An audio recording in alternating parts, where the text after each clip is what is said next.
little bit about a couple of other items. Talked a little bit about PERS and OPEB results for the year that came out of CalPERS.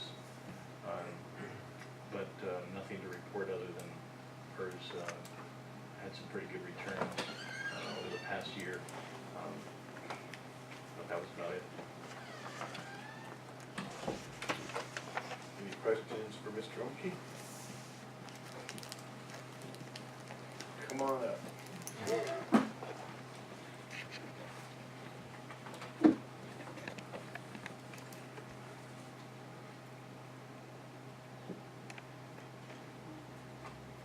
No questions? The good news first. The good news first.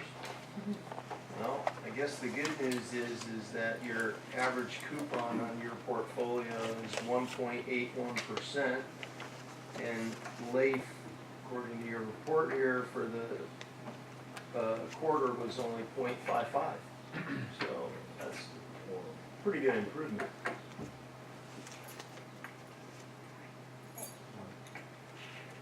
Or it's really a bad showing by LAIF. Yeah, yeah, yeah. Yeah, I don't understand why so many municipalities just put their money over there when there's so many better avenues to choose from, but it is what it is.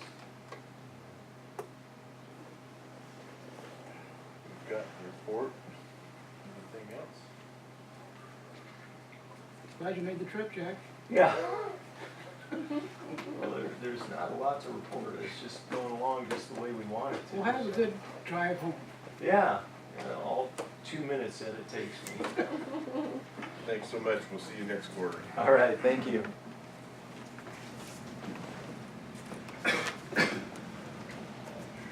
Moving on to action items, item 9, contract number 2017 sewer main spot repair project. Mr. Palmer. So this is sort of part of our annual collection system upgrades. There are several locations where we've got offset joints or we've got severe cracked pipe, and prior to lining it, then we go in and do a spot repair and then line through the spot repair so we don't have a piece of pipe that's got a smaller section on it. So this is sort of a precursor. The contractor's ready to go. We estimate they'll probably be working about 2 weeks. They want to start maybe late this week. There's been some question about, are we working in city streets that are going to be paved? There's 5 locations total. 3 of them are in locations where the city is going to pave the streets as part of their annual overlay. The city opened bids, I believe today. They're going to award it tomorrow. We should be done well in advance of when the city paves later this year. But this is typical. We file an encroachment permit, get out of the way before they pave, so there's no cutting of the streets after they've paved, nice finished product. So really a standard part of our lining pre-work. Thank you. Mr. Curtis. Gee, this is our usual policy, the way they pave the street and then go into it. There's been some conversation that that's what happens. The city does a paving project about every 2 years. The county does one every year or every other year. We stay in pretty good contact with the county and the city to coordinate our work to get in the street in advance of their work. Occasionally we have an emergency repair that occurs after it, but it's only an emergency. We don't go into new streets and cut them up. If we have to do an emergency repair, we work with the agency to make sure that the repair is done as best as we can. So this is really sort of a standard procedure in working together with different agencies. The next question, is the spot repairs, were they in a high traffic area? Because I just felt that the cost of that was pretty high. They are not in huge traffic areas, but they're deep enough and the traffic control is such that full traffic control, full lane closures are required. We also have to slurry backfill and then trench plate and then come back the next day or the 2 days later and pave. So there's several sort of steps in doing the work. You know, it is a public bid. This is the bid that last meeting we only got one bid for. It rejected the bids and went back out. You can see the spread on the bids. We estimated it was about a $43,000 project, so we're right in where the engineer's estimate was. But the contractors are busy this year. Okay, that was my next concern, I was just wondering why that, it was such a specialty, when that's kind of a thing that contractors do, I mean, you know, that's the SOP. Thank you. Mr. Kaiser? Jeff, this quick question. Nearby Myers Oak School, next to that $1 million rain sump that's over there, Right. there's some depressions in the roadway surface right there. Is that related to anything that we've got? No, I drove that last week and looked at it. Our sewer line is up against the curb, fairly tight to the curb and gutter. So I'm not sure why they're getting that failure out in the middle. There is a water line out in the street, but the water line, I believe, is actually on the north side of the street. So I'm not sure what's going on, but it's not the sewer line. Thank you. Mr. Baggerly? I move A through D. Second. Motion and a second. Further discussion. Brendan, would you call the roll, please? Yes. Mr. Baggerly? Yes. Mr. Ulrich? Yes. Mr. Curtis? Yes. Mr. Kaiser? Yes. Mr. Byrd? Yes. Mr. Green? Yes. Mr. Stone? Yes. Passing, we'll move on to item N, contract number 2017-8, 2017-14, sewer lateral connection insert project. Mr. Palmer. So this is also part of the lining. Typically, after we line a main line, we go back and during the lining process, we look at each one of the laterals and look at each one of the Ys. If there are cracks right at the Y or right at the first joint between the main line and the lateral, then we go in and put in a top hat, which is a way to seal that first joint. The lateral is the responsibility of the private property owners. However, in order to, you know, if a Y is broken, the traditional way to fix it is to dig up the street and replace the Y, which is very time consuming, very expensive, and you know, has all kinds of potential problems in making the connections to the main line. So this process allows us to do it all robotically. We don't cut up the street, we don't cause any traffic delays, and we get a large enough quantity that we start to see some price breaks. If an individual property owner wanted to get a top hat installed at their one house, I almost doubt that they could get the contractors to come out and do it, because there are very few that do this kind of specialty work, and if they could, it'd be very, very expensive. So this allows us to go in, do some work on the private laterals, but allow for that main line joint to be sealed and keep roots and water out. Bill? Mr. Baggerly? I move A through F. Second. Mr. Curtis? Nothing? That may be a question. Oh, I did have one question. Is the reason for contacting the property owner because it's their lateral to get their easement grant?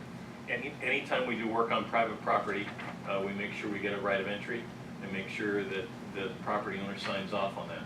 We have done this a couple of times in the past, trying to get right of entries, and invariably there's always a couple of property owners that don't want us touching their lateral, and we make it very clear to them that then if there is a problem with their Y, then they're the ones digging up the street. But it is private property, and so before we do work on it, even if we're installing a lateral, we're going to make sure we get a right of entry and permission to then go in and do the work on their property.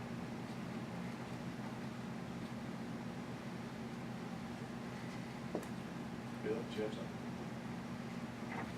Okay, we have a motion and a second. Would you call the roll, please? Mr. Green? Yes. Mr. Byrd? Yes. Mr. Kaiser? Yes. Mr. Curtis? Yes. Mr. Ulrich? Yes. Mr. Baggerly? Yes. Mr. Stone? Yes.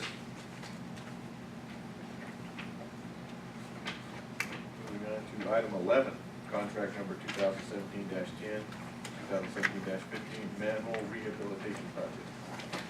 Paul.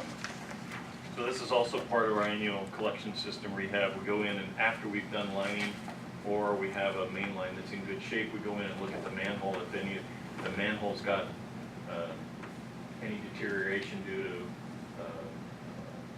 sulfates or there's root intrusion or there's I&I, we go in and clean up the interior walls of the manhole and spray it with an epoxy liner. And so we're actually going to do 157 manholes this year. A number of them are on Creek Road that showed signs of I&I after the winter storms. And so we're going to come in and go ahead and clean those up and spray line them and prevent the water and the root intrusions. Mr. Baggerly. Jeff, you probably know which manholes are leaking worse than others, right? Yes. Are you gonna get, is VRSD doing this? No, this is actually SandCon. Okay. Are you gonna get them to put an extra heavy layer of epoxy on those ones that leak? It's a pretty thick liner. It's not just a paint coating, it's actually a several, it's like 1/4 of an inch thick. And not only do they do the liner, but then they do what's called a holiday test, where they take a electric wand and they ground to the manhole ring and cover, and then the wand is like a broom, and they sweep the inside of the manhole to make sure there are no pinhole leaks. If there's a pinhole leak, the electricity will go through the wand and make an alarm. And so not only do they do coating, but then they make sure that the coating doesn't have any pinhole leaks in it. How much current's going through that? It's low voltage. It's just makes a sound. It's the holiday testing is the same thing they do on coating of water tanks or gasoline storage facilities. I just didn't want one of our employees to be standing on the manhole. Okay, I'll move A through E. Second. Motion and a second. Mr. Curtis.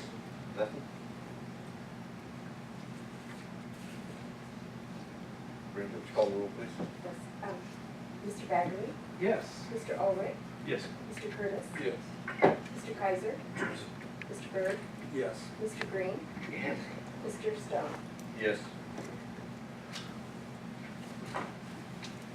Okay, moving on to item 12, 1-ton maintenance truck replacement budget adjustment number 2018-05.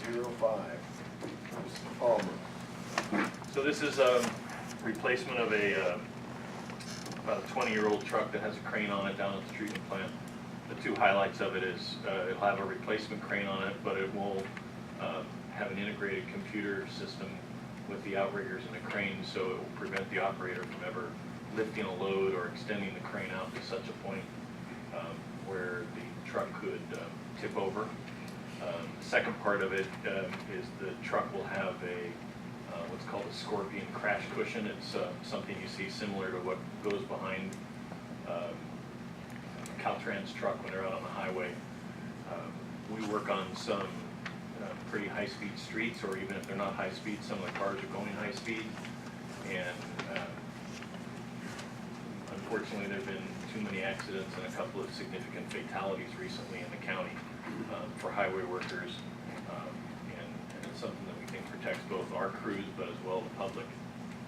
Somebody plows into the back of a water truck or a gap vax without a crash cushion there. Yeah, it's gonna mess up the truck, but it's really gonna potentially have a tremendous impact on the public and the driver. So this actually prevents both of those injuries. Mr. Baggerly? I'll move A and B. Second? Question. Palmer, I was trying to look at where we had put this out for bid. We are working with the vendor that has the government contract pricing, the same as we purchased the water truck and the gap vax. And so we will be eligible for the government pricing, the same pricing system that the city of Ventura piggybacked off on for government pricing. It's very difficult to get Freightliner vendors to competitively, any big truck vendor, to competitively bid you know, across sort of area lines. And so to get a Freightliner from Northern California or Nevada or Arizona to competitively bid against the Freightliner in Southern California just doesn't happen. And instead, these vendors have set up government pricing and agency pricing structures to allow us to piggyback together off of those. Now, you were looking at Freightliner. Is there any reason why you didn't look at one of the other large diesel trucks? When we looked at the Freightliner, we compared it to several other of the large truck manufacturers that make heavy-duty chassis. We looked at Peterbilt, we looked at Kenworth, we looked at Caterpillar. When we selected the Freightliner for both the gapbacks and the water truck, the pricing on the Freightliner as well as the chassis details were much better for what we wanted to purchase it for. Caterpillar, Peterbilt, Kenworth are all more expensive and didn't have some of the turning radius and individual specifications that we need for the type of environment that we work in. So dollar for dollar, then you're saying it's a better buy. I think it's a very good truck. I mean, these are the kinds of things that are, I mean, these chassis are almost lifetime chassis for us, given the amount of miles that we put on. And the other question I had was, considering the amount of money that was spent on this, can this be a shared item with other agencies that might need such a, you know, a boom, et cetera? We typically haven't cost shared with other agencies because then, you know, somebody has to own it, insure it, and maintain it.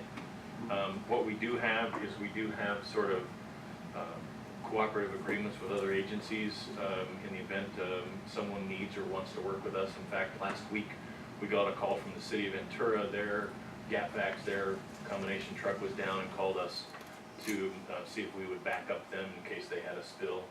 And so that's a typical sort of interagency kind of conversation that goes on fairly regularly. And when that happens, do we get full cost recovery for the use of it? Sure, and if they backed us up, which they have in the past, we would pay them their cost too. Thank you. Appreciate that information. Anything else? I just had one question, Jeff. On this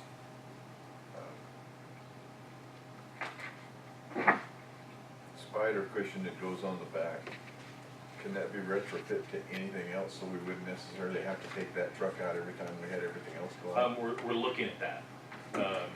The bumper configuration on both the water truck and the gapbacks are different. There is a chance we'll be able to get it on the water truck. I don't think we'll be able to get it on the gapbacks because the gapbacks tilt dumps. But there's a chance we can make a special bracket to be able to put it actually on the back of the water truck. The intention is that this would be a third truck that would go out with the crew when they're working on, say, Creek Road, or we do some night operations down here on the highway, and we would park it in such a location that our workers could be between trucks, not out in the open, and that the driving public would sort of have to hit the cushion before it got to our crews. But we may be able to get it on the back of the water truck. Okay. I think I would really like to see that number as far as retrofitting those other ones. So, I'm gonna go ahead and support this, but I'd like to see that come back. Okay. Okay.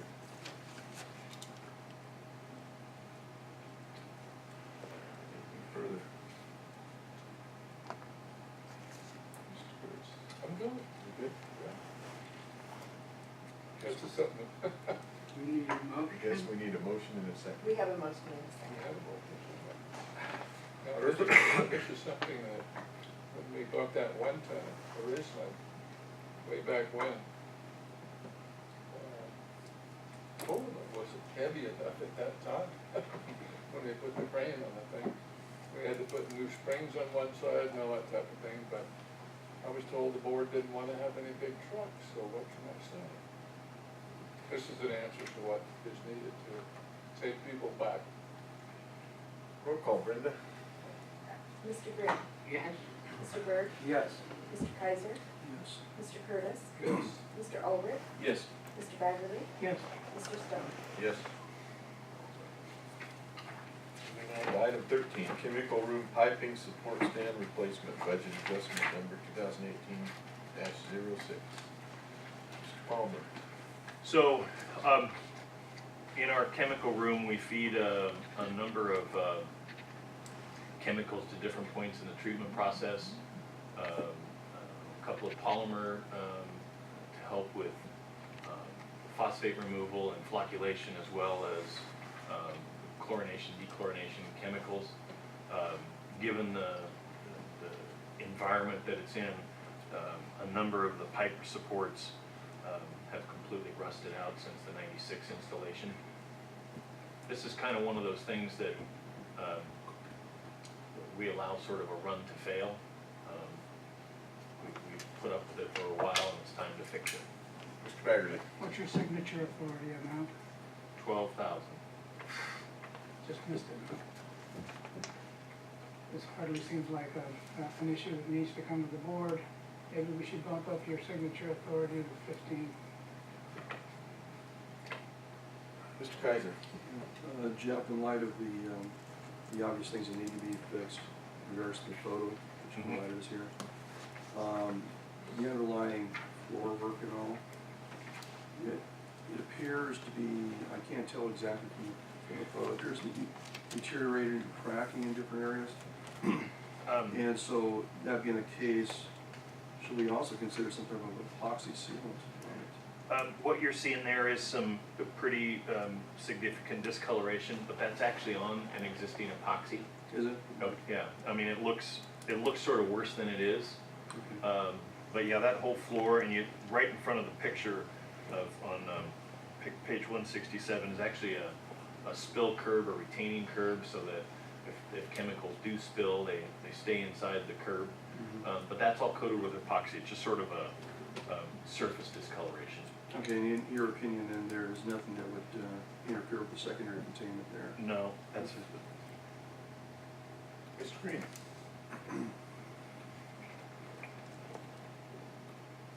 Jeff, I noticed that it said that the old ones had eroded right. and the new ones in stainless, are they expected to either last longer or forever? The existing ones, have lasted since the plant was built in '96, so they're 20 years old. Stainless will last longer than that.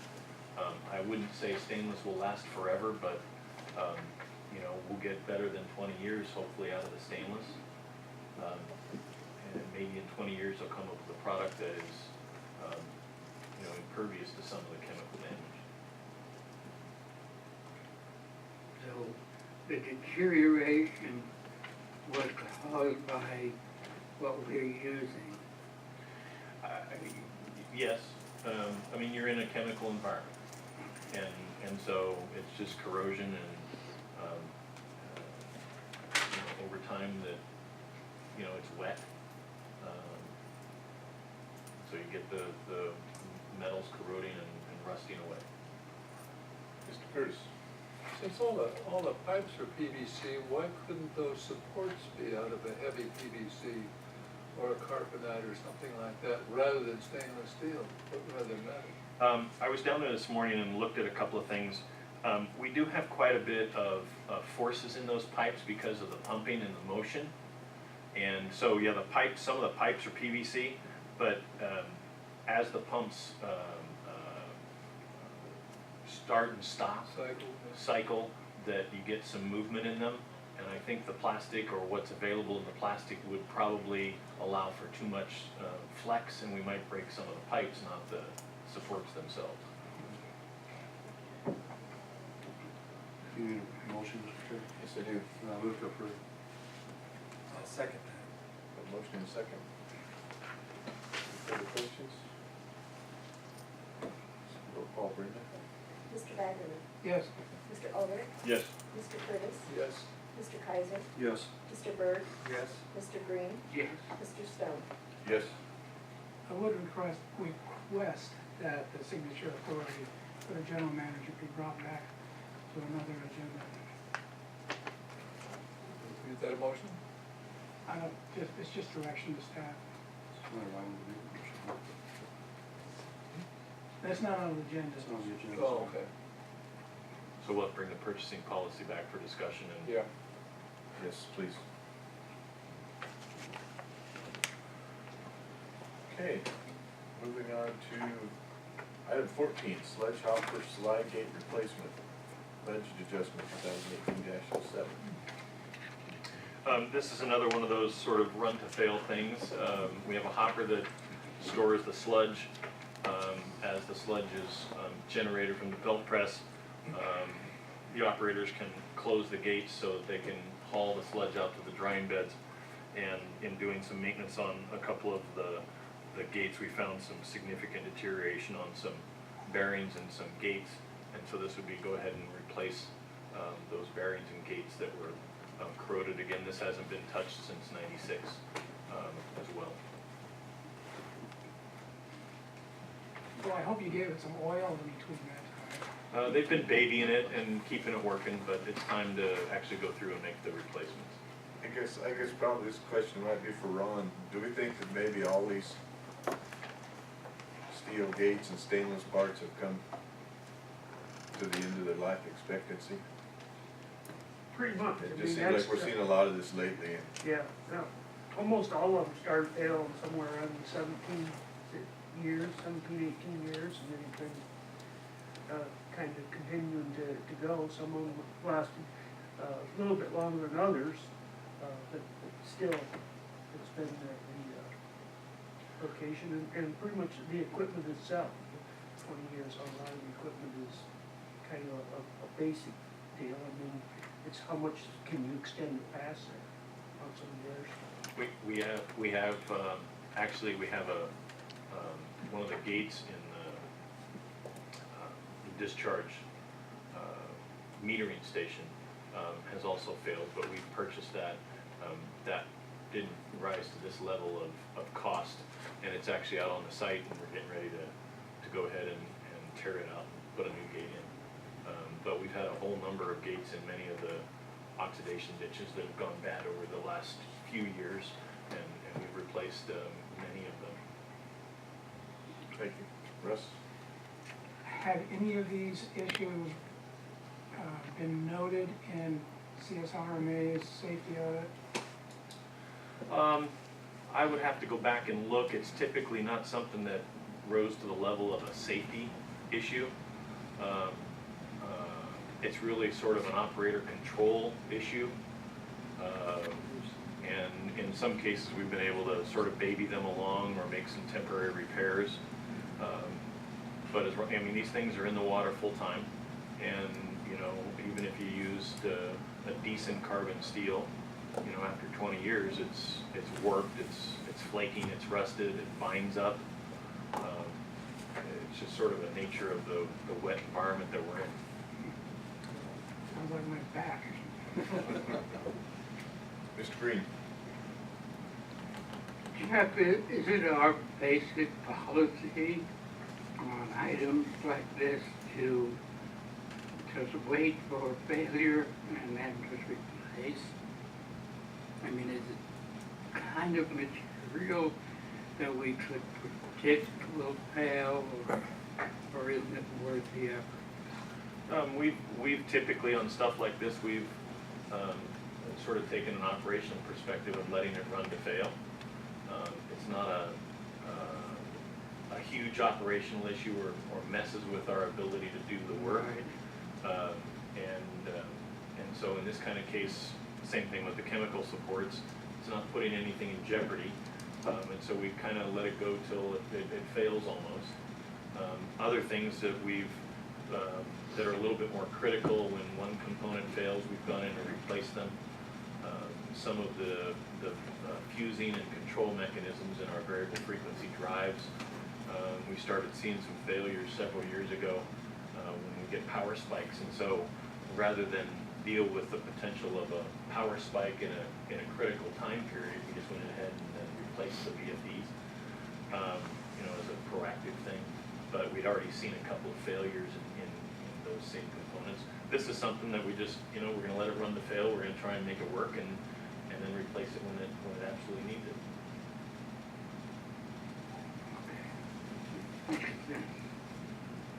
Just quickly, Jeff, looking at the proposal, I gotta say it's the most reasonable mobilization and demobilization cost I've ever seen. Not just $30. I just wanted to make that comment, it's a pretty tight proposal.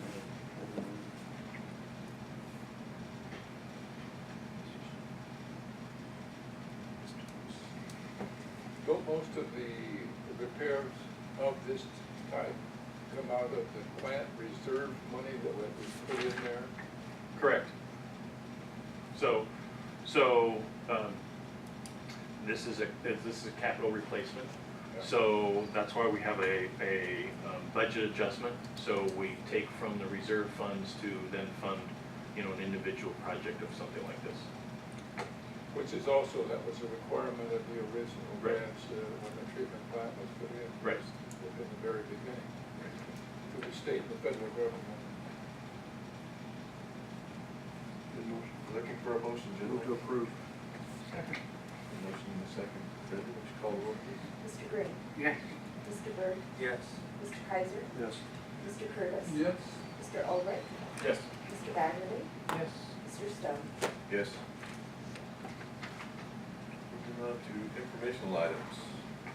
Item 15, monthly financial reports. They are before you. Do you have any questions? One of the things that came up at the finance committee meeting, and I wanted to sort of point out here on the finance report, is we have some new general accounting standards that we have to follow as it relates to our audit. And typically, those are included in the audit you see in October of each year. In this case, because of the significant accounting and actuarial calculations that are needed to be done, those calculations won't be done until December or maybe even January. So our plan this year is to bring to you in October our normal audit, the way we would normally bring it, have Mark come, our auditor, make a presentation to you in October of all of the findings that relate to the financial position of the district. However, we won't have that actuarial done, which is done by a third-party accountant, possibly until December.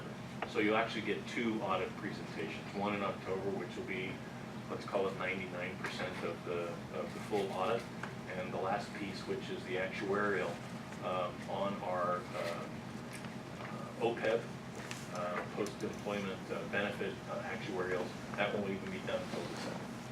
So he'll come in and give you a full presentation, Q&A, the whole bit, but we'll just have to wait to finalize the actual audit until that second actuarial is done.